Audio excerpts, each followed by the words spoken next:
Welcome back. I want to take a second here to thank Ted Turner for coloring all of her films tonight for us. Our next guest is what the TV Guide would call a semi-regular on this show. You know him as any one of a dozen running characters, all pretty much identical. Ladies and gentlemen, say hello to Chris Elliott. Hi, Chris. Hi. Nice to have you here. Nice to be here, Dave. Thank you. Now, name of your film is A Television Miracle. Right, that's the name of my film. You know, I've come on the show for the last five years as a number of different characters. The conspiracy guy, the regulator guy, guy under the seats. Right. But I don't think, I'm fairly new to the business, and I don't think the audience is that quite familiar with me. Okay. So what we did was a little background film on me. An introduction to you with a lot of background. A little history of who I am, and I think you'll all enjoy it. Okay, it's called A Television Miracle. That's right. February 12th, 1982.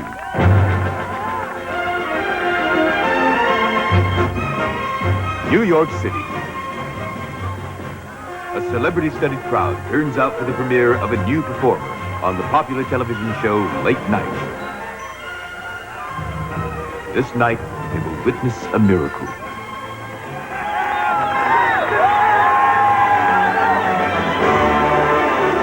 Join us now as we go behind the scenes and experience together the magic and the mystery of Chris Elliott, Television Miracle.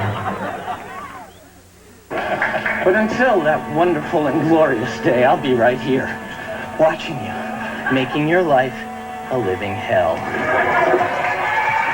I'm watching you, Dave. That always cracks me up. Hi, I'm George Takei. You know me as Helmsman Sulu on Star Trek. On board the Enterprise, we encountered life forms of many different kinds, but none as astonishing as a computerized marionette that acts as David Letterman's comedic foil.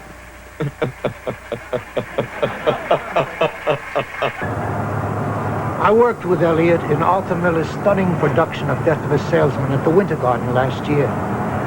It wasn't until a week after the show had closed that a friend of mine informed me that Elliott, this magnificent, feeling performer I so admired, and with whom I'd spent many hours, on stage and off, was not human.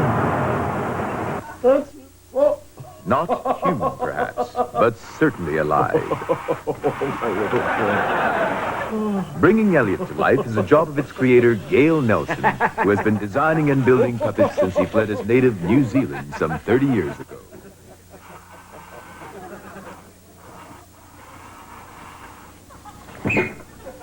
You did a lot of work in films and then television in the early 60s. Yes, you know, I designed the hook for Captain Hook in the original Broadway production of Peter Pan. That was really my first special effect. Of course, Shelley Winters was mine. But that one never really caught on. I don't know why. I guess I made it a little too big. It scared people.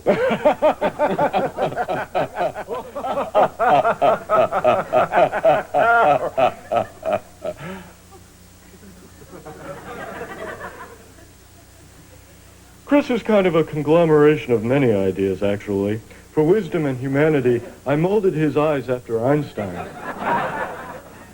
His thick blonde hair is identical to that of George C. Scott. And for his chin, I did something special. I used this golf club, which actually broke when I was sanding it, but I used it anyway because I like the concave effect. Very interesting. Very interesting. Here we go. 1, 2, and 3, and 4, and we're back. Rehearsal is a painstaking and complicated procedure. Every facial expression and body movement must be memorized and practiced to timed perfection. Well, kids, good work. I think The cramped quarters often take their toll on the operators.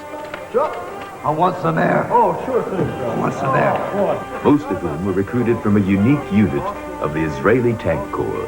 Boston, listen, here, let me cool you down and put on the air conditioning. That's a good one, Dave. That's a good one, Dave. Each of Chris's lines must be created by engineers in the studio. That's a good one, Dave. First, the voice of fight promoter Don King is recorded. That's a good one, Dave. And then modulated That's a good one, Dave. That's a good one. And mixed with other sounds until it matches the creator's vision. Dave. That's a good one, Dave. On the soundstage, Dave and the animatron are about to shoot a dramatic fight scene for an upcoming episode of The Fugitive Guy. There's a fight going on. You see? Go ahead on. Shoot her Real fight. Just 1, 2, 1, 2, 1, 2. Quiet! And action! You don't want to smoke, do you?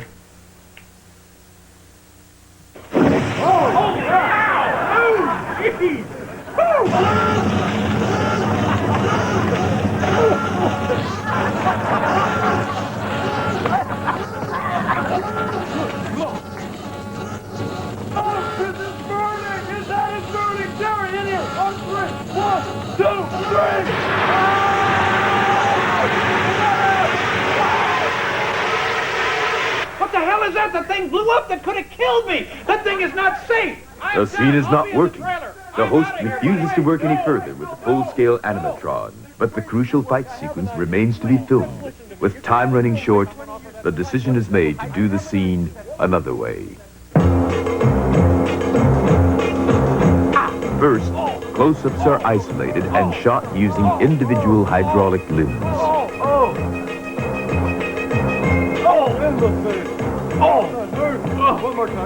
Then for the long shots, the entire studio is reproduced in 1/6 scale. And miniatures of Dave and Chris are carefully photographed, employing a technique called stop-motion animation.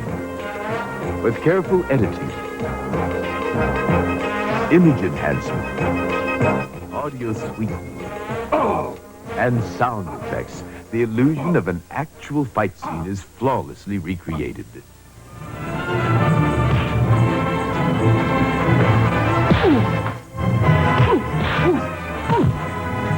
In this scene, as in every scene, you would swear that Chris Elliott is a living, breathing person. Whether as the fugitive guy, the regulator guy, the conspiracy guy, or the guy under the seats, or just plain Chris Elliott.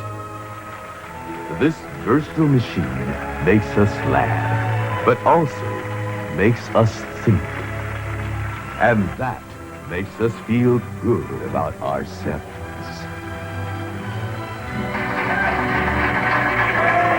It boggles the mind. Perhaps in the future, all performers will be like Chris. For the sake of the show and all mankind, we can only hope so. I'm George Takei. Until the next time, warp back to 2.